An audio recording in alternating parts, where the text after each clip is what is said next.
Today on The Spin, can Dion and the Buffs stay on playoff track? The Georgia Bulldogs suddenly on the bubble? And of course, the game of the year so far in the NFL. It's all next on The Spin.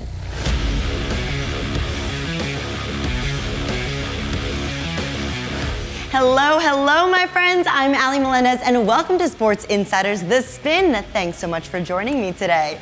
Nothing but big games across the football world this weekend as we eliminate more and more contenders from the college playoff picture. And of course, the NFL postseason starts to come into a bit more focus here. So we're going to get right into the action in just a minute. But first, a very quick shout out to our friends over at BetOnline. Now, all of our odds here on The Spin are provided by BetOnline, the world's most trusted betting platform and #1 source for everything football. That, of course, includes odds on who will make the 12-team college football playoff, all of this weekend's games, and plenty more. Trust me, so head on over. Once again, thanks so much to BetOnline. All right, let's get into the action now, as promised, here with a look at the biggest games on the college slate, including a huge one for Drew's Georgia Bulldogs. That's right, it's time for our own Drew Butler and Gabe Ikard. Welcome, fellas. What's up, Allie? Thanks so much. Drew Butler here, joined alongside my man Gabe Ikard to take a look at Week 12 of the college football season. Gabe, crazy to think only 3 more weeks left of the regular season, but in this new 12-team college football playoff era, Allie, you're exactly right. Many teams are on the bubble, my Georgia Bulldogs included. We'll get to them in just a bit. But Gabe, let's start in the Big 12, and don't look now, but the Colorado Buffaloes have an avenue towards the Big 12 championship game. They welcome in Utah this weekend. Utah at 20th ranked Colorado. It's big noon kickoff over on Fox right now. The Buffaloes are 10-point favorites. This total sits at 46.5 points. We'll see if Utah's AD has calmed down yet about that defensive holding call, but there's just no doubt. You look at Colorado, they're going to have the better quarterback in the game. They're going to have the best player in the game. Folsom Field will be rocking again for this one, and every guy in that locker room knows what's on the line. Now, that all being said, the number's just too big for me against a Kyle Whittingham coach team. It's been a really tough season for the Utes, but they haven't been getting blown out. They're losing relatively close football games, and I think they can keep this one close. They're still a very physical football team. I like Colorado to win the game, but I'll take the points with Utah. Yeah, Utah taking undefeated BYU to the wire. A controversial ending in the Holy War, but Utah lets one slip away a week ago. They've won 11 of the last 12 the Utes have against Colorado, and Colorado's lost 7 straight against Utah. However, they are just 2-5 against the spread. Keep in mind, local time, this kickoff game, 10 a.m.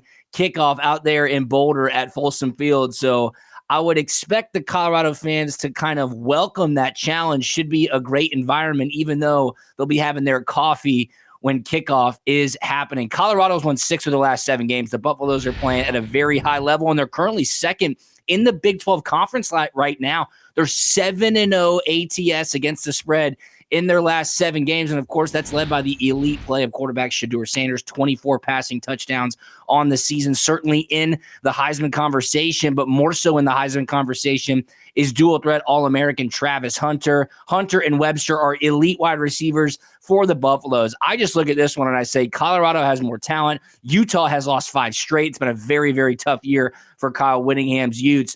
Expect the Buffaloes to keep stampeding towards the Big 12 title game. I love Colorado in this spot. I'm going to lay the big number. I'll lay 10 points with Colorado in this game. All right, let's head to the SEC. The 5th-ranked Texas Longhorns are headed to Fayetteville to take on the Arkansas Razorbacks. Kickoff is at noon Eastern over on ABC. Texas, a large 14-point favorite. The total here is 57 points. I'm laying the points with the Longhorns. The only thing that gives me a little hesitation is Sam Pittman said that Jaquindon Jackson is back at practice for Arkansas this week. And if they can resurrect that running game with him and Taylon Green, then maybe that could give Texas some trouble. But I trust the Texas defense. I think that group is really, really solid. and can slow down no matter what Arkansas throws at him. And then Quinn Ewers just has playmakers. He's got all kinds of guys that he can get the football to, and I just don't think the Arkansas defense will be able to hold up over 4 quarters. So I like the Longhorns big. I'll lay them. It's going to be a tough test, no question about it. Arkansas coming off a bye week after getting embarrassed by Ole Miss, and Texas taking care of business in a big way against Florida, beleaguered Florida, the Gators dealing with a ton of injuries themselves. This is obviously an old Big 8 rivalry. Texas 1-6 against the spread against Arkansas in their last 7 meetings. These meetings date back to the early 1990s.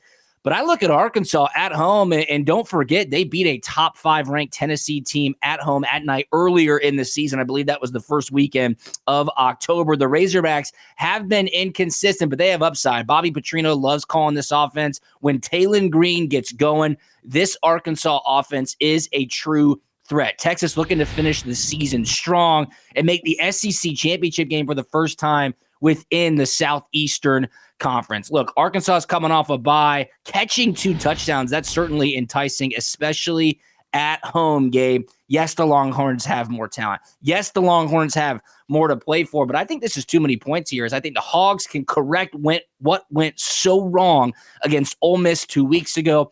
They'll keep this one within 2 scores. Expect Talon Green to have a big day with his legs, extend the chains, time of possession. I just don't think they allow Texas the opportunities to own the ball, put up a ton of points on the board. I think Arkansas can keep this one within 2 touchdowns. So I'll take the home dog here.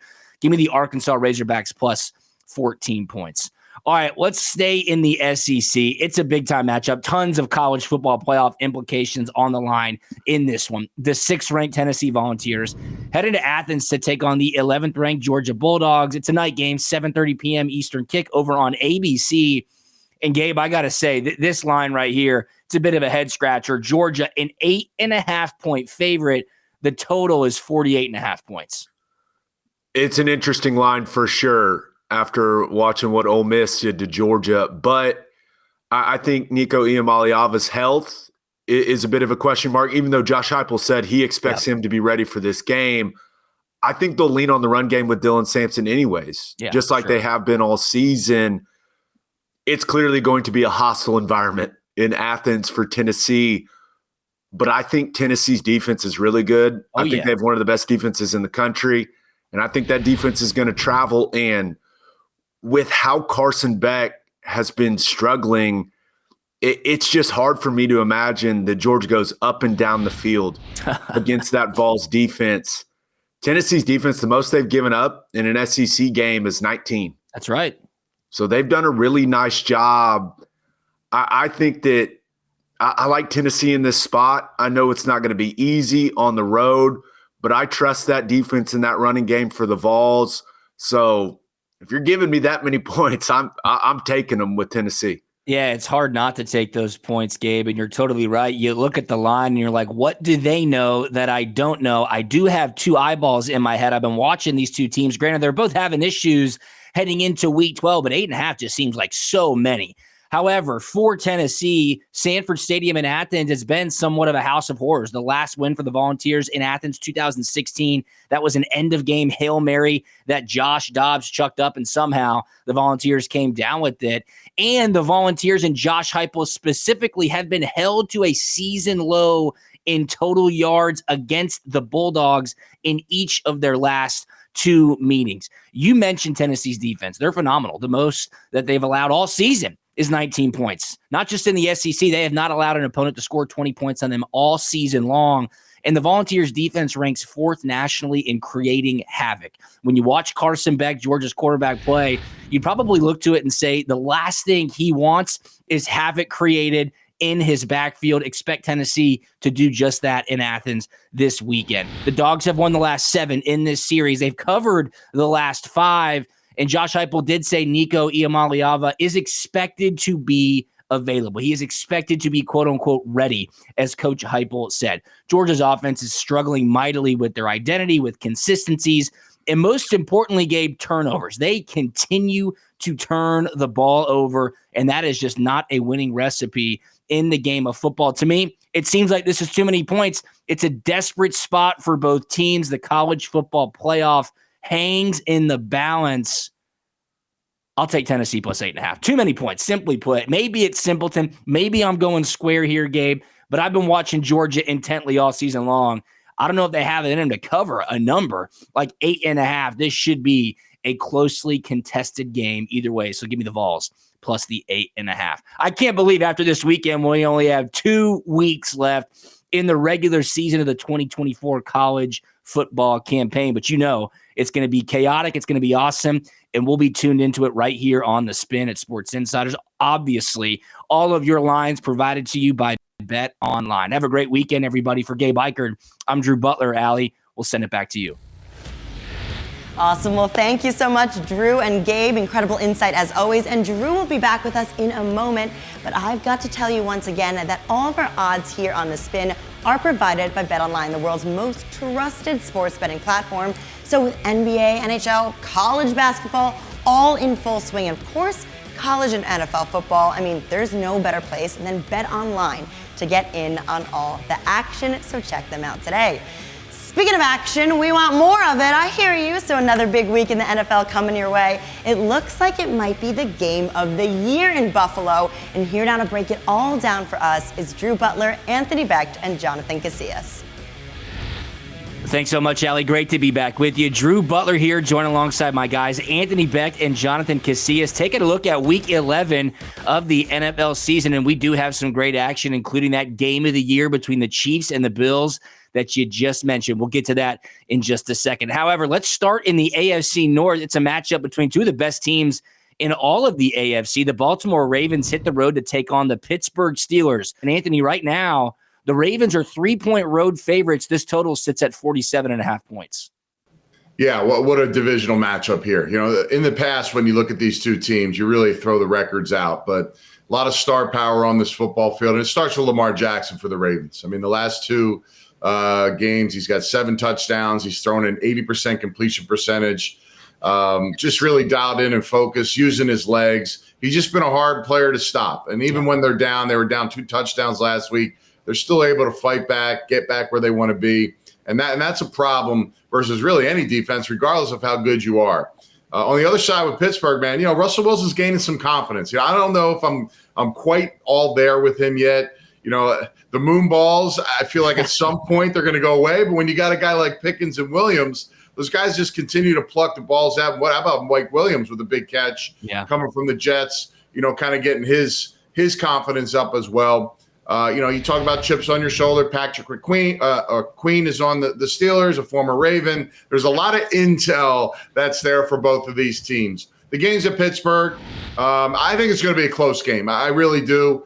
TJ Watt didn't make the stats last week with any tackles, which was shocking to me. But I imagine he'll rise up and shine and be a menace and maybe force Lamar Jackson to make a few mistakes in this game. But again, the speed and the ability to extend and get away from tacklers is his forte. I think the Ravens are going to win this game. I think it's close. I don't believe yet in Russell Williams, but Wilson, but I think he's going to be kind of, in that confident situation where he's going to keep this game close. So I'm going to take those points with the Pittsburgh Steelers at home. Hey, I hear you, Anthony. Look, this is a AFC North, just as a traditional AFC North type of team where both of these teams are good, midway to late in the season, and they're both playing for those playoff positions. These are 2 great teams. On one side, you got Lamar Jackson, who is, I don't want to hear any questions anymore. He's the best player in the NFL until somebody else proves me otherwise. Mahomes is Mahomes. He's in his own category as well. When it comes to the playoffs, you count on Mr. Mahomes. But in the regular season, this is Mr. Clutch. Lamar Jackson, or Mr. Jackson, as Mike Tomlin called him in an interview, he is the best player in the NFL every single regular season. And this guy, week in and week out, last week was the first time they didn't rush for 100 yards in, I think, 2.5 years, if I'm not mistaken. And he still found a way to get it done against the Cincinnati Bengals, who scored 34 points. Well, had a chance to score 36. They went for 2 at the end because they lost in overtime against this team. They don't want to go extra quarters with this team. That's the type of team you're playing against. That's the type of quarterback you're playing against. On the other side, you got the Steelers, Mr. Unlimited, and Russell Wilson on the other side. He's figuring out ways how to win games too. late penalty against the Commanders to get them to jump off sides, to get them to win. These are two good teams that both find ways to win games in different ways every single week. I agree with you, Anthony. This is one of those AFC North tough games. I think it's going to be close. So give me the at-home dog with the Steelers in the 3 points, because I think they find enough to at least keep it close, if not win the game. How about this, guys? The Steelers are 7-2. It's week 11, and this is their first AFC North game of the season. That's right. They have not played the Ravens, Bengals, or Browns yet. So they will be ready to roll in this historic and one of the best NFL rivalries between the Ravens and the Steelers. Steelers are riding a 4-game win streak. You guys both mentioned it. Kind of have new life behind Russell Wilson as their starting quarterback. And I think it just comes to the experience and, of course, the confidence that Russell brings to this offense, having gone through Kenny Pickett, Justin Fields. They just haven't been able to figure out what the consistent answer is at quarterback. Throw Mason Rudolph in there. It seems like they have it at this point so far with Russell Wilson. Mike Tomlin as an underdog, always intriguing, especially in this rivalry. Get this, guys. Underdogs of 3+ points in Mike Tomlin versus John Harbaugh matchups are 18-2-3 against the spread. That is 79% against the spread. Ravens do have a rest advantage. They played that wild game against the Bengals last Thursday night, so they should be ready to roll. The one statistic, regardless of how good he's played this season, and yes, he might be the best player in the NFL, Lamar Jackson as a favorite, guys, between 3 and 10 points, hovers right around that 35% against the spread mark. He's much better as an underdog. So the 3 points with the home divisional dog, too much for me to pass up. We're all on the same side here, guys. I'll take the Steelers +3. That should be a great game. All right, let's talk about what is one of the games of the year. The undefeated Kansas City Chiefs are heading up to Buffalo to take on the Buffalo Bills. 4:25 p.m. Eastern kick over on CBS. The Bills are short 1-point favorites here, Anthony. This total is 45.5 points. Yeah, wow. I mean, the Chiefs continue to just win, right? Patrick Mahomes, I hate to say has been average, but, he's been good, solid enough for them to win every single week. He has been sacked, guys, 8 times in the last 2 games, which is a little concerning because that's where turnovers can pop up at any point. He's got no rushing game. Hunt has not been really effective the last couple weeks, but you know what happens. You put together 2 things. The number 4 defense in the NFL, Spags has got these guys playing really well, and the clutch moment plays that Patrick Mahomes can make supersedes a lot. But 15 straight wins is pretty impressive. On the flip side now, the Bills, they continue to really assert themselves in their division and separate themselves as a leader and one of the better teams in AFC. A couple things I worry about what I'm seeing. Last week, Josh Allen, no touchdown passes, 2 interceptions. They still win the game. They get it done. The last 5 wins, they're on a 5-win streak. The combined record of those teams is 16-31. Now, I get it. There's a lot of parity, and we talk about it all the time. Anybody can be beat on any given day. But that worries me just a little bit because they haven't beaten a winning team since 9/29, September 29th versus the Ravens, who's a very good team. Yeah. This is a coin flip game. You look at this, obviously, -1 for the Bills. Listen, guys, I'd be silly. I mean, absolutely silly to bet against a team that has not lost a game in 15 games. Right? I don't care what you say. I'm not going to be the one that think that I can pick the one game where they're not going to win. So I'm going to lean on that, and I'm just going to roll with the Chiefs here. Obviously, money line, you get a little juice possibly on it. But I like the Chiefs in this game. Can the Bills win? Absolutely. But the Chiefs find a way to get it done. Well, Anthony, you're going to have to call me silly because I think this is the week that the Chiefs go down. Last week, they overcame, the deficit at the end to beat the Denver Broncos. That was kind of like the upset game that possibly happens in the wild, crazy world of the NFL. But I think this week is, you got Mahomes on one side, you got Josh Allen. These guys aren't in the same division, but I feel like they see each other a lot. Yep. And Josh Allen, I think he can figure out how to beat Mahomes because when it goes to quarterback versus quarterback, it's like forget what the other parts of your team is doing. Let's see what Mahomes, let's see what Josh Allen does. This is a heavyweight matchup between 2 great quarterbacks that win a lot. One in the postseason, one in the regular season. I think they figure out a way in the Bills to get it done done against the Chiefs. Now, the Chiefs, they have a lot of holes. You mentioned it earlier, Anthony. Mahomes is not playing well. A lack of weapons. The health has been a question for them the entire season, but they still figure out ways to get it done. And last week, you alluded to against the Colts, the Bills, 2 interceptions by Josh Allen, a big pick 6 from Jerron Johnson on the defensive side of the ball. Both teams figure out ways to win games. The Bills in the last 5, they figured out ways to win those games. The Chiefs for 10 weeks straight figured out ways to win games. But I think this week, and I'm being silly here. I agree with you, but I'm going to pick the Bills. I'm going to lay the point and pick the Bills. I think they figure out a way to knock off that 0 from the 9-0 record or from a 10-0 record from the Chiefs.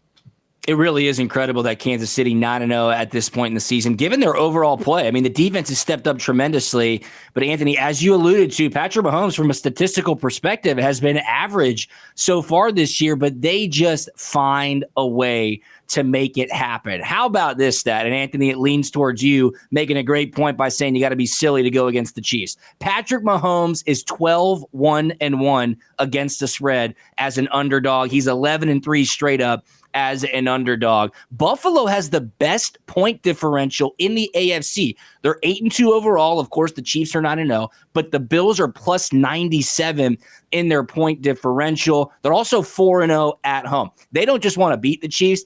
They want to march towards that number 1 overall seed in the AFC. They have to win this game in order to do that. The Bills have scored at least 30 points in each of their last 4 meetings, and 25 points is the most that the Chiefs have allowed all season long. We all know what the storyline is going to be. Patrick Mahomes against Josh Allen. The Bills have not been able to get over the hump against the Chiefs in the postseason. And Buffalo might be a little bit banged up at the skill positions, guys, notably wide receiver Amari Cooper, Keon Coleman. Will they be ready to go? But the Bills lead the NFL in turnover differential. They are plus 13 in turnover differential. I think that proves to be the difference in the game. It should be rocking up in Buffalo for this one. Going to be an awesome matchup. Should live up to the game of the year hype. I'll take the Bills as well. I'll lay that short 1 point with Buffalo at home. All right, let's finish things up with some primetime action. It's Sunday Night Football. The Cincinnati Bengals, who are in dire straits, head out to Los Angeles to take on the Chargers. 8:20 p.m. Eastern time kick over on NBC. The Chargers are 1-point home favorites, Anthony, and the total here is 47 points. Yeah, I mean, who's the sickest, best player in the entire NFL? It's got to be Joe Burrow. I mean, I just watch his body language on the sidelines. The guy has basically put every single player and organization on his back. Yeah. And he's literally willing and trying to do it himself every week. They have no running game to support anything they do. He's got 9 touchdown passes in the last 2 games. 4 interceptions overall the entire season. If you took away their record of 4-6, you'd think, man, this team's going to the Super Bowl, but they're not. And I keep talking about maybe they're desperate. How desperate are they? Are they finally going to kind of just say, you know what, we just can't figure it out? And does it grow amongst the team that they just don't have enough to get it done? On the flip side, guys, is anybody talking about the Chargers? Like, no. Nobody talks about them. Like they're 6-3. Herbert has 11 touchdowns to just 1 interception. 11 touchdowns may not be sexy, but man, 1 interception. Dobbins has 700, almost 700 yards rushing. They're a top 6 defense. They're the number 2 team in turnover differential at +9, and they got Coach Harbaugh as their coach. Yeah. I'm just saying, they might not have the glitz and the glamour, but at 6-3, are they the best team in the NFL? I think that's something to be said there. I think the Chargers, they see blood in the water here. They see a team that's struggling. They see a team that's one-sided, and I think they're going to come up with a great plan to control this game, control the score, and be in that really tight, close ball game, force some turnovers. Guys, I'm going with the Chargers here, man. They're going to go 7-3, and we're going to have to be forced to start talking about this team even more. Hey, yeah, I hear you. Not too much talk about the Chargers and that defense that they have. I look at this game as the unstoppable force, Mr. Immovable Object. The immovable object being that Chargers defense. and the unstoppable force being Joe Burrow. The record doesn't show up, man, but Joe Burrow is having a hell of a year this year. Really throwing the ball all around the field. I mean, last week, Jamar Chase went for like 263 touchdowns, and they still lost against the Ravens. This is the type of Bengals team that lose games that they're supposed to win or lose games against teams they're not supposed to lose, and then they beat teams that they're not supposed to beat. And I think that happens tonight. I think that happens this weekend with this game. I think the Bengals figure out a way to go into LA and get a win against a very tough team, figure out a way to score points on a very tough defense. But Joe Burrow, something about him that he just goes against all odds. I think they find a way to get it done. Give me the Bengals. Yeah, the Joe Burrow Bengals, man. Anthony, you kind of make my stomach turn when you bring up some of those statistics. Cincinnati fans have got to be absolutely sick as to how good Joe Burrow's playing, how elite their offense is, and they're just getting no complimentary football from the defense. They are playing way, way better than their record deserves. They are in total desperation mode if they have any hopes of salvaging their season. And the Chargers are riding a 3-game win streak, albeit against lesser opponents. Maybe that's why the public hasn't given Los Angeles the credit that they're due. New Orleans, Cleveland, the Tennessee Titans, those are their last 3 wins. And I mentioned that Bengals offense being absolutely elite. When you look at statistically, Joe Burrow and Zach Taylor as underdogs, they are very good. They cover a lot of games when they're in that spot. The Bengals have 3 losses this season by extremely small margins, 2 losses by 1 point each, and of course an overtime loss as well. Yes, the Chargers have been solid. They've been way under the radar. You just kind of reminded me of that, Anthony, when you said, how is nobody talking about this? I think that's exactly what Jim Harbaugh wants. Just keep chopping wood, do what we need to do. They're a very sound, consistent, and efficient football team. But simply put, it's too intriguing to pass up Joe Burrow in this spot. His back's up against a wall. He is one of the better quarterbacks in the entire NFL. I would expect Bengals fans to travel out to LA as well, not have it to be so much of a home field advantage for the Chargers. So, look, the Bengals have burned me time and again this season. I'm going back to the well one more time, see if they can salvage their season and salvage the action that I've put on them so far in 2024 right here on Sports Insiders. Give me the Bengals +1. It is a desperation play for Cincinnati, Joe Burrow, and company. Going to be an awesome weekend of NFL action. The playoff conversation is in full focus now. Appreciate you keeping it locked right here on The Spin. All lines provided by Bet Online. For my guys, Anthony Becht and Jonathan Casillas, I'm Drew Butler. Allie will throw it back to you. Awesome. Well, thank you so much, guys. I mean, Bills, Chiefs, hello. All of the excitement is in the air. I cannot wait to see what happens. Well, my friends, that is all we have for you today. But before I sign off, another huge shout out to BetOnline for providing the odds for today's show. BetOnline is the world's most trusted betting platform and #1 source for everything football, not to mention, everything in sports. So head on over to BetOnline and get in on all the action you need. All right, that's it. Enjoy the amazing weekend of football and all your sports action. Thanks so much for watching, and we'll see you next time right here on Sports Insiders The Spin.